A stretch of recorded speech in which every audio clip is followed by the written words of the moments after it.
How to fix Instagram notes not working. Hey everyone!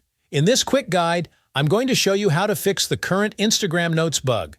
So if you can't add, delete, or edit your notes and they keep disappearing or reverting back, don't worry, I've got you covered. Let's jump right in. So first, here's what's going on. Right now, Instagram has a glitch where notes don't work properly. If you try to add a new note, it shows for a second and then disappears.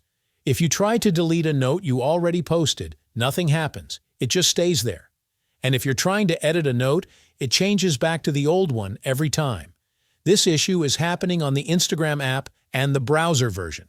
So even using Instagram on your laptop won't fix it. Alright, so here's the temporary solution. What you need to do is install Instagram Lite from the Google Play Store.